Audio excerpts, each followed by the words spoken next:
de el potencial de reparación integral de los archivos orales.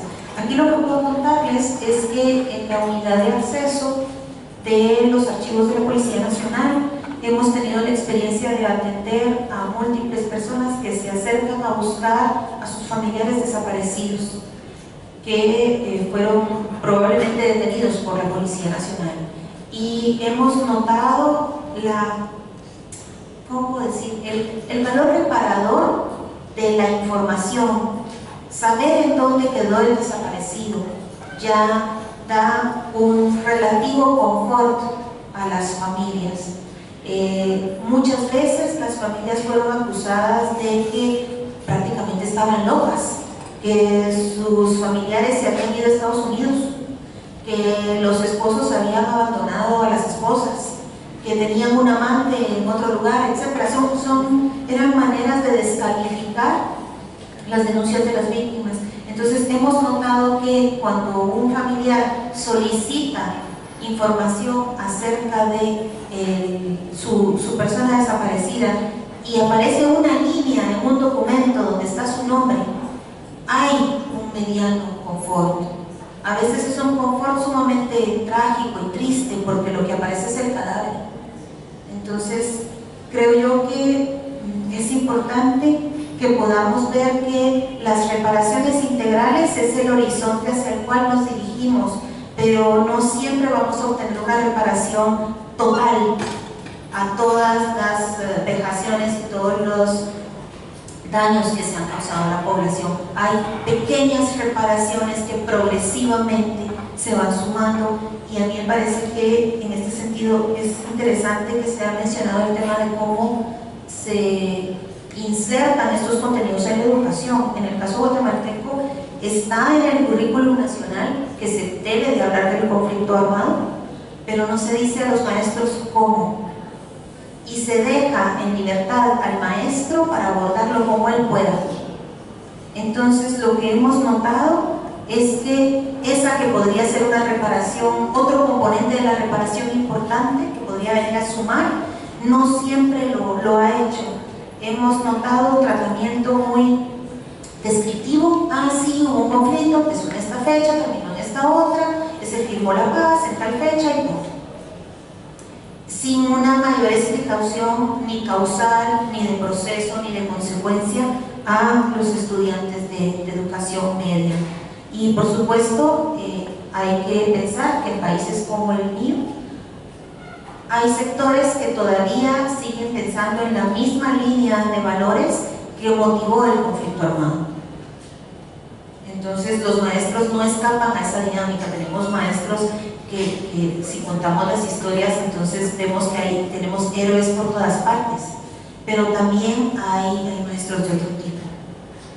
Y me parece que este tema de la educación puede relacionarse con el papel que se mencionaba acerca de la contribución de las juventudes, especialmente las juventudes universitarias, y a mí me parece que resulta muy importante. A mí me ha llamado mucho la atención los movimientos estudiantiles colombianos, porque los míos son de otro modo, cómo se ha utilizado la producción artística para hacer llegar otro tipo de denuncias, otro tipo de reparaciones, otro tipo de acciones a través del arte.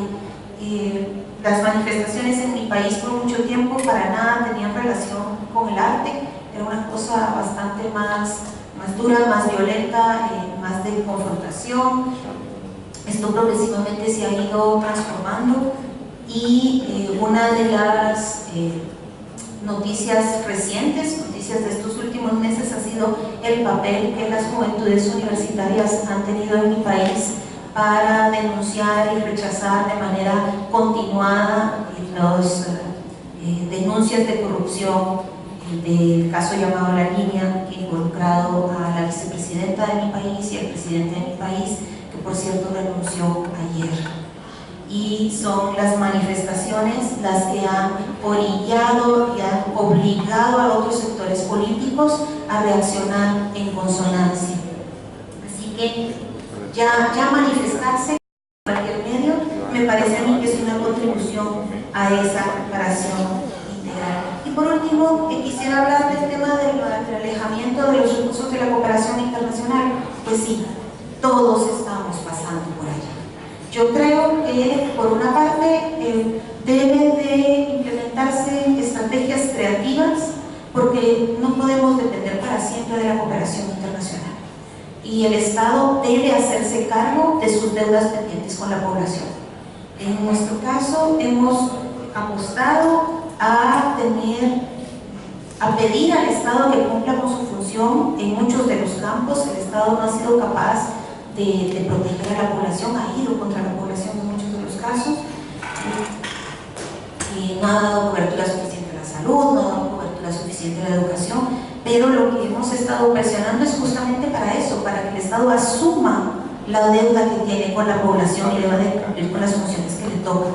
Al mismo tiempo, me parece que hay algunos señalamientos de derecha en mi país que tal vez sea oportuno revisar, y es como han habido sectores de distintos tipos de organizaciones que han hecho descansar su labor en la cooperación internacional. Yo creo que, por lo menos en mi país, tenemos que revisar eso.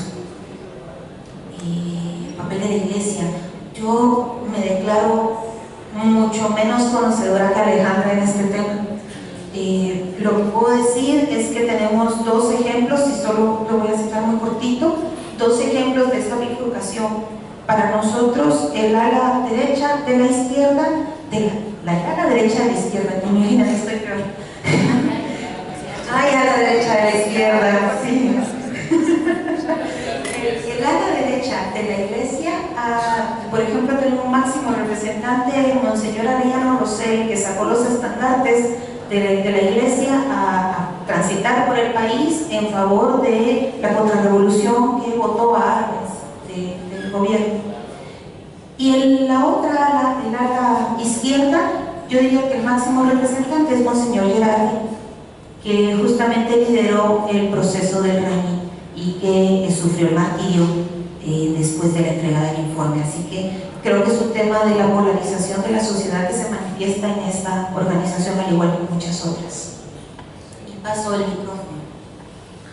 Pasa la palabra. Bien, rápidamente contestar a las cuestiones que se están debatiendo aquí. A mí, esto que se dice del temor a pasar testimonios a Bogotá, ¿no? Que es como tener miedo pueden pensar que es como poner el lobo a cuidar las ovejas, ¿no? Es que el problema que hay es que tiene que madurar la sociedad y madurar la política.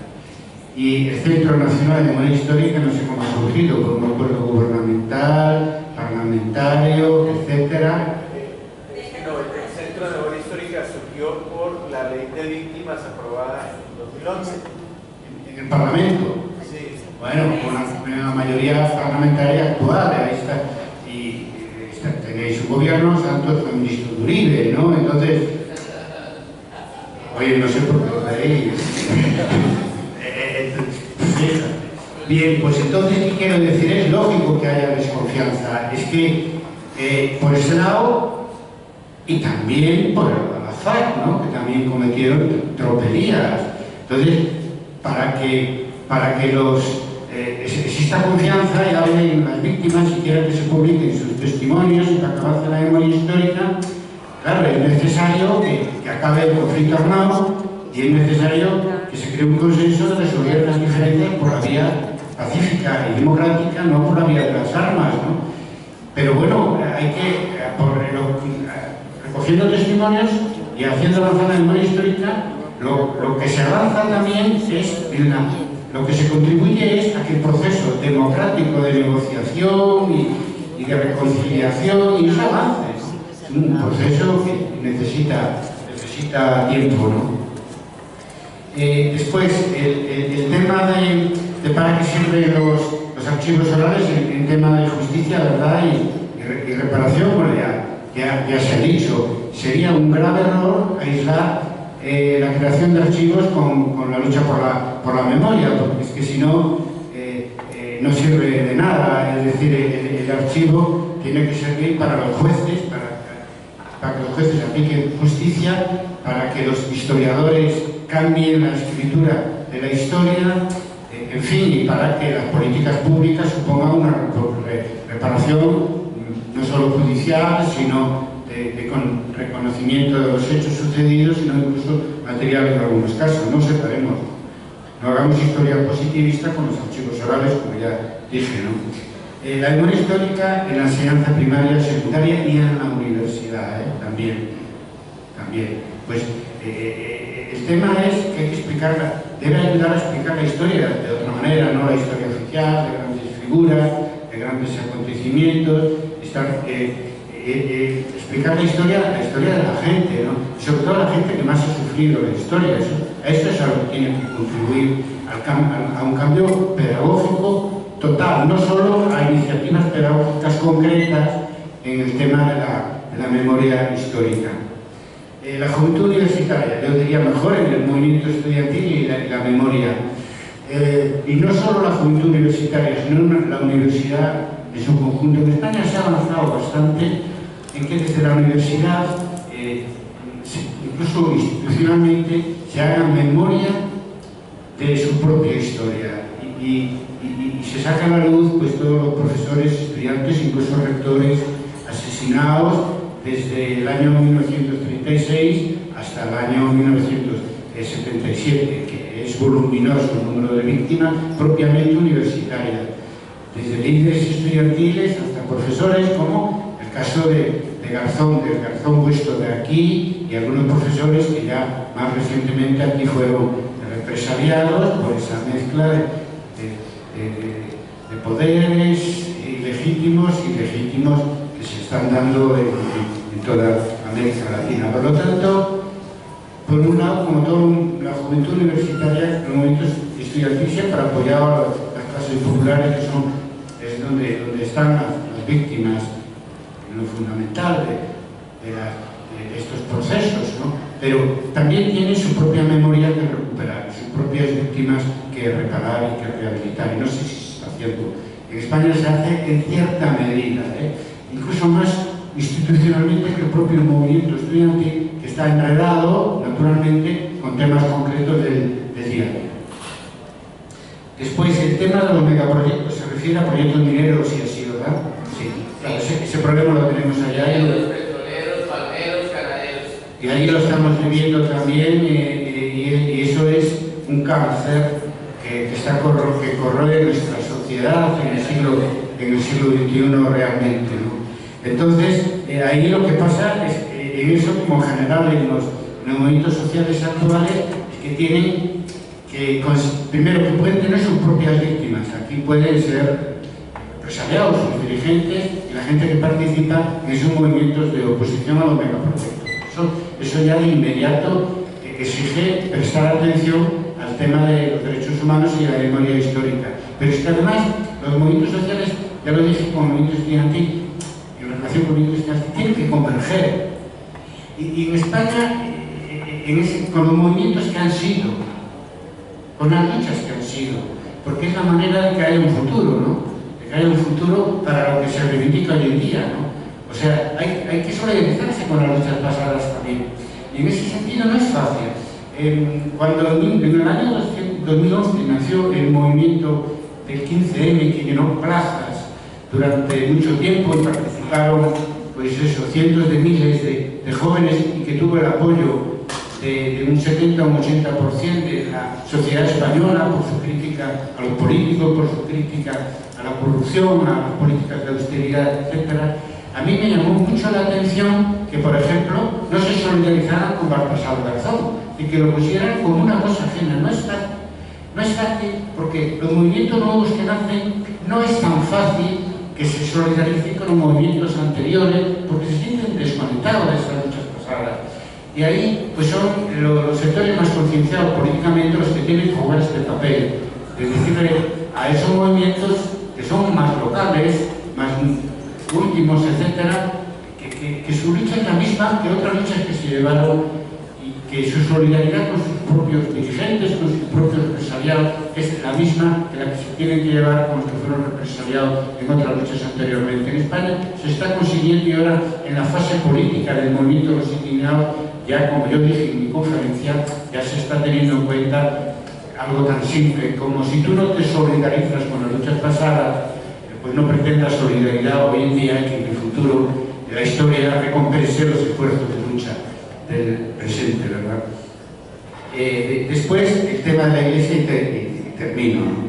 Yo creo que aquí tenemos al padre Pelayo y Benjamín, que es en sí mismo una fuente viva de la lucha de las comunidades cristianas en Bolivia, en fin, por este tema de la memoria histórica y de los derechos humanos. Yo, no sé, debería estar aquí con nosotros hablando de estos temas, y como representante de los cristianos progresistas y de la base popular que ha tenido y tiene siempre la Iglesia Católica, sería el más autorizado. Y yo creo que, como diría un cristiano de verdad, diría que el Papa Francisco ha sido una bendición, es decir, y una sorpresa, porque así como el Papa Juan XXIII surge de un movimiento de base, de un momento muy concreto en los años 60, el Papa Francisco Bergoglio, como decís los argentinos todavía, y porque además es un hombre anterior al papado, etcétera, que lo cambió para ser otra persona, parece ser, y lo está consiguiendo en alguna medida, ¿no? Pero pues ha sido una sorpresa. Se decía en aquella época que no entra en el cónclave no va a salir, es decir, que no iba a salir un papa progresista, y ha salido, lo cual quiere decir, lo conocemos muy bien las interioridades de la Iglesia, porque ha sido realmente una sorpresa. Nosotros en Historia y Debate, cuando fue elegido Papa, surgió el tema de su papel con los jesuitas, ¿no? Con la represión de los jesuitas. Y a mí yo quedé convencido de que no solo como dijo Alejandra, no, es que lo que se decía, que había sido cómplice de detenciones, que me parece muy dura, y ellos y los jesuitas, con uno se reconcilió, pero con el otro no recuerdo sus nombres, y lo hacía culpable a él por sus responsabilidades en la comunidad de los jesuitas en ese momento. Bien, y yo me quedé con esa idea, que él tuvo ahí algo de culpa, de complicidad. Después es cierto que hizo lo posible porque fueran liberados, pero los pobres tuvieron que pasar, como Jesús, ¿no? Hablando en el lenguaje de la Iglesia y el lenguaje del Evangelio, tuvo que pasar por todo un calvario, ¿no? Por todo un calvario. Tuvieron pues 2 meses o así, ¿no? Recluidos en centros clandestinos o, pues no sé, muy mal, ¿no? Pero yo creo que el secreto del progresismo del Papa Francisco, que no viene del sentimiento de culpa que tiene de su papel jugado en aquellos años. De verdad. Cuando él dice que todos somos pecadores, está pensando y que sabe muy bien que no tuvo un comportamiento, en el mejor de los casos, ambiguo, con el tema de los jesuitas de izquierdas, en un momento que él era muy conservador y, como ha reconocido públicamente, autoritario. Es lo más que reconoció. Y de hecho, con uno de ellos se reconcilió en público, ¿no? Y dieron misa juntos. ¿Eso qué quiere decir? Hombre, de algo tuvo que arrepentirse Bergoglio cuando se reconcilió con uno de ellos, y el otro murió sin aceptar sus disculpas y sin aceptar por parte de Bergoglio su deseo de ser perdonado. Y así lo reivindicó su familia hasta el final. Lo digo, me tuve que documentar con todos los debates que surjan para tomar postura. Por lo tanto, bueno, bienvenido, pues, no sé, la penitencia y el arrepentimiento de Bergoglio cuando, bueno, pues ahora pues está apoyando causas que a lo mejor en su juventud no apoyaría o no apoyó, desde luego, con toda seguridad, ¿no? Y no estamos, tal como está la Iglesia en el mundo, yo ya hablé de la Iglesia española y lo que aquí se ha oído, bien falta nos hace un Papa, y esperemos además que, como algunos dicen, pues una bala asesina no nos deje sin sin el Papa Francisco. Y yo, pues si tenéis alguna duda, pues en lo religioso me siento alejado de la Iglesia Católica y vengo de una tradición más bien marxista, como todos podéis suponer, pero la Iglesia, lo que pasa en la Iglesia tiene mucha importancia, siempre la tuvo en la historia y hoy la tiene, y estamos de enhorabuena obviamente con el Papa que tenemos. Se habló un poco sobre el tema de la lengua maya. Es capital para que no se pierda información y para que se sienta cómodo la persona que se entrevista, que hable en su lengua vernácula. Porque en España tenemos ese problema con el gallego, con el vasco y con el catalán, ¿no? Y es vital. Yo lo viví porque convencí a mi padre para que hiciera su historia de vida y que le hiciera en gallego, porque sabía hablar, pero no sabía escribir gallego. Y sabía escribir mal en castellano, fue un obrero metalúrgico. Y logramos que lo hiciera en castellano, pusimos una filóloga después a que corrigiera las memorias desde el punto de vista puramente ortográfico, sin cambiar nada, y eso es lo que le da un valor especial a esa autobiografía popular, a esa autobiografía obrera. O sea, que sería grave una intrusión en este sentido, ¿no? Y hay que coger y hacer y animar a que hablen en su propia lengua. Después, si se quiere, se puede traducir, pero es como se siente cómodo la persona a la que se entrevista, y más cuando habla de cosas tan íntimas como la violencia recibida. Es que eso es una cuestión muy íntima que tiene un contexto que tiene que conseguir el propio entrevistador, donde se sienta cómodo, porque ya hay bastante problema, porque ya hay un problema de un desfase cultural entre el que entrevista y el entrevistado. Normalmente el que entrevista pertenece a la cultura de élite, a la cultura académica, el entrevistado suele ser popular, etc. Y entonces, en ese sentido, si agregas el tema de la lengua, se complica todo. Bueno, pues nada más, paso la palabra a Chile.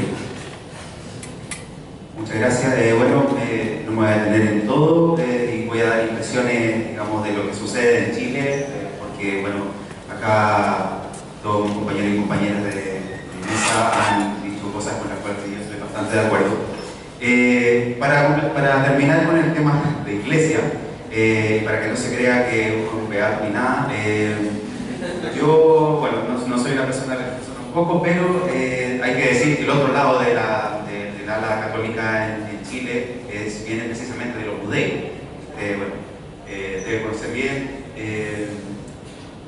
digamos, Escrivá de Balaguer tuvo contactos directos y visitaba a Chile constantemente para reunirse con la clase empresarial y para la clase política, que son las personas que, digamos, fueron muy responsables de la maquinación del golpe y que además después en época de dictadura fueron precisamente quienes hicieron la constitución y hicieron todas las políticas que hasta el día de hoy mantenemos. Recuerden que Chile es el gran laboratorio del neoliberalismo, pero es un neoliberalismo acompañado también de un conservadurismo católico que, digamos, no sé si tiene algún otro referente en la región. España.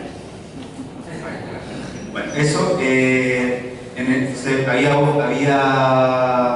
olvidado decir que, bueno, una cosa muy importante sobre el Museo de la Memoria es que, si bien parte de una iniciativa estatal, es una fundación de derecho privado, como se dice en Chile, que tiene un directorio que ha tratado de ser relativamente diverso. Están ahí representadas las organizaciones de derechos humanos, también las instituciones educativas que tienen centros de derechos humanos y también personas que han sido nombradas a título personal. Esto para decir que también, bueno, en términos de lo que es resguardo de la información, nosotros tratamos de tener una política bastante clara y bastante rigurosa, sobre todo observando que hoy en día en Chile hay un boom por la desclasificación y porque se conozca todo, y además que cosas que nos han impresionado mucho, después del tema de los 40 años del golpe de Estado, se generó también toda una necesidad de exhibir cosas que habían ocurrido en la época, y hoy día hay un programa de televisión que se llama Guerrilleros, donde digamos, personas incluso del Frente Patriótico Manuel Juan Rodríguez, están dando sus versiones con una apertura, digamos, de testimonial que nunca se había visto. Y a mí me sorprende realmente las cosas que están hablando en las televisiones, ellos, digamos, uno está más preocupado de resguardar la información que las mismas personas que, digamos, fueron protagonistas de esos hechos en esa época. Eso para decir, digamos, lo que sucede, más que centrarme en lo que debería ser. Respecto de los procesos judiciales, bueno, en Chile se está, digamos, desde el principio del siglo XX, empezaron a generarse muchas querellas y abrirse muchos procesos. Y, digamos, después del 2010 hubo otra oleada de apertura de procesos. Esos procesos son investigados, obviamente, por el aparato del Ministerio de Justicia, que tiene un departamento de policía que se llama la PDI, que es la Policía de Investigaciones, que a su vez tiene un departamento de derechos humanos. Bueno, digamos, estas querellas dieron como resultado de que la gente fuera requerida por este departamento de policía, que está investigando, digamos, casos que se han abierto nuevamente, pero la policía de investigación llega a las casas de estas personas siempre hay aviso y le dice, bueno, somos de la policía de investigaciones, usted tiene que ir a declarar tal día. Entonces, bueno, nos empezaron a llegar, digamos, toda esa consulta, gente a la que nosotros habíamos entrevistado, diciendo, oiga, nos están requiriendo de la policía de investigaciones, ¿por qué será? ¿Sí? Imagínate personas que fueron perseguidas durante la dictadura y que, bueno, son requeridas como un aparato policial que está investigando los derechos humanos. Eso para decirles también que esta policía de investigaciones también ha requerido testimonios nuestros de la Comisión de la Memoria. Y nosotros, bueno, cumplimos con el protocolo de preguntarle a los testimoniantes si, bueno, de contarles la situación y de decirles que se está requiriendo esto como pieza constitutiva de un proceso judicial. Entonces, nos enfrentamos con ese dilema que no lo habíamos previsto. Y también, por ejemplo, otro caso es que esto mismo ha sucedido con la Villa Grimaldi y llegando al extremo de decirle que si no prestaban los testimonios para estos procesos judiciales se lo iban a incautar y se podía acusar de obstrucción a la justicia y todo eso. Entonces, bueno, esas cosas están pasando y son cosas que como nosotros como personas que recogemos testimonios tenemos que prever y tenemos que explicarlos ahora en las entrevistas previas a la toma de testimonio. Esto puede suceder, ¿usted está de acuerdo? En términos de reparación, bueno, digamos que todas estas iniciativas surgen como instancias que se pretenden posibilitar una reparación. Ahora yo voy contestando en términos personales, muy personales como investigador y como encargado del archivo oral. Yo no sé si en todos los casos se logra la reparación con esta técnica, digamos, o sea, con la toma de un testimonio. Yo, así en el mejor de los casos, espero que sí, pero bueno, el proceso de reparación también es un proceso súper personal y que uno no se va a dar cuenta de si esa persona realmente ha sido reparada, porque en términos, digamos, uno puede decir, sí, bueno, nosotros estamos contribuyendo a la reparación, pero eso no sé si realmente sea efectivo, yéndonos así como a la situación de la persona misma. En el caso del acompañamiento psicosocial, bueno, se creó, digamos, una instancia dependiente del Ministerio de Salud que se llama EMPRAIS, que es un programa de atención integral a víctimas, y ahí están familiares, exprisioneros políticos que se atienden por ese programa, y ahí también hay, digamos, atención en términos integrales de salud, pero también psicológicos. Ahora, en las organizaciones que yo colaboro, como por ejemplo la Red Nacional de Archivo Oral y Historia Oral, hay lo he notado en mis compañeros de otros proyectos y de otras organizaciones, que tienen una tremenda, como por ejemplo los planes de fomento a las investigaciones que hay en Chile. Hay un programa que se llama Montecit, que es la que financia la investigación, titular y todo eso, y que pone unas cláusulas tremendas, digamos, de confidencialidad, en términos de que uno tiene que, como investigador, tiene que ser evaluado por un comité de expertos, casi todos psiquiatras y psicólogos, que te dicen si tú puedes entrevistar a esa persona y te ponen una cláusula de que el material solamente puede ser utilizado para generar un proyecto de investigación que va a tener que va a ser publicado como libro, pero tú no puedes hacer nada con esas entrevistas. Entonces ese es un material que puede ser muy valioso y que se va a perder. Se va a perder, o sea, digamos, ese marco no te permite hacer nada con eso. Entonces, ahí, digamos, mis compañeros investigadores se sienten absolutamente pasados a llevar, digamos, por este comité, digamos, de expertos que te pueden decir si tú puedes hacer o no con esa entrega. Bueno, eso es lo que ocurre.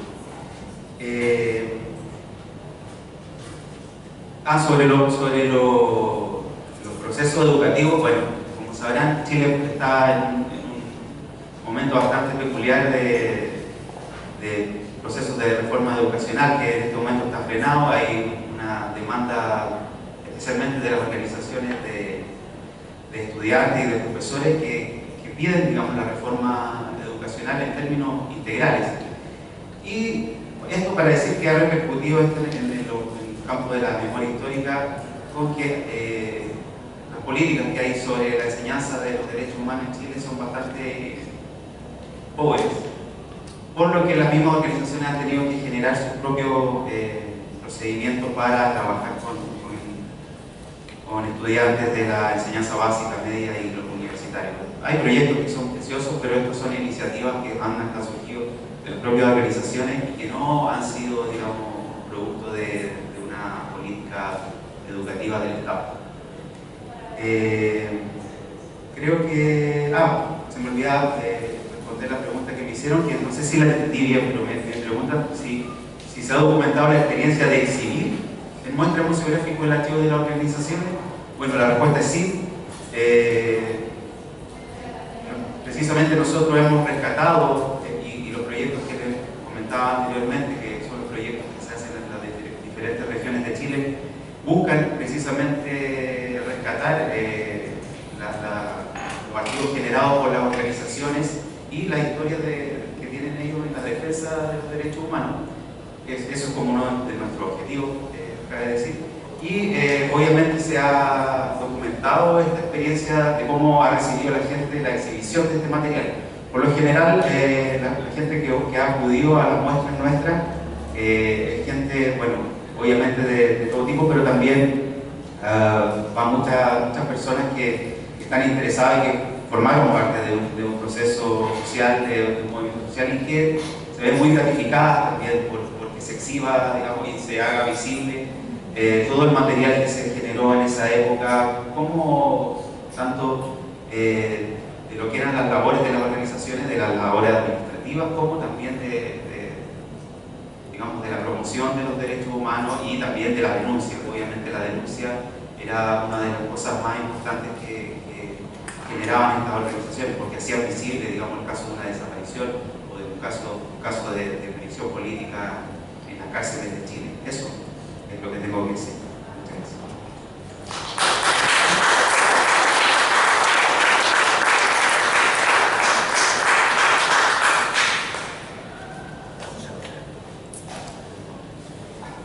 Bueno, muchísimas gracias a los ponentes del panel. La profesora Ivonne me pidió un minuto para...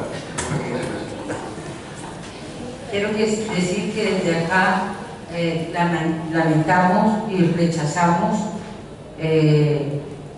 la captura que esta mañana hicieron los militares del líder de la Unión Sindical Obrera en Barranca Bermeja, y exigimos que se le respete la vida y que se devuelva a su familia y a su lugar de trabajo. Que se respete la vida, el derecho y la argumentación por la cual sacan a un líder de la Unión Sindical Obrera en un proceso social que acompaña a Barranca Bermeja y que acompaña a las organizaciones sociales de Barranca Bermeja de la UNA.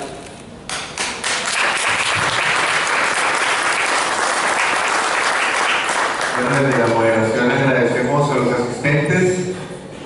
Vamos a dar el espacio para el tema del almuerzo.